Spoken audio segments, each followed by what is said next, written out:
This historic home, named after two of its previous owners, has stood on this site since the mid-18th century. The DeWitt family, along with the Verneuil and Bevier families, were the original European settlers of the town of Wawarsing, arriving early in that century. This house was most likely built by John Egbert DeWitt around the time of his marriage to Catherine Newkirk in 1765, and it remained in the DeWitt family's possession for almost 100 years.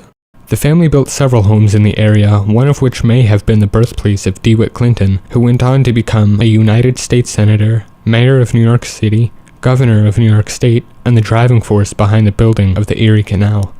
That particular house was destroyed in the 19th century, however, and the DeWitt Benedict House is now the only remaining DeWitt home in the town.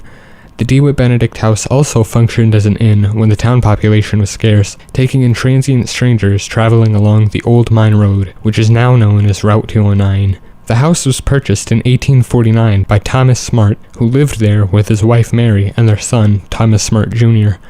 Both Thomas and his son were glassblowers at the Ellenville Glass Works, a prominent local business that employed as many as 400 people at the height of its operation. In 1901, the house was purchased by Thomas E. Benedict, founder of the Ellenville Press and public printer of the United States in the late 1800s. As a part of this job, Benedict traveled from Ellenville to Washington, D.C. and back on a regular basis. Among other things, Benedict gave the dedication speech at the 1903 installation of the Fantonkill Massacre Monument, located within walking distance of his home. In recognizing his home's proximity to the Rondout Creek, he called it Brookside.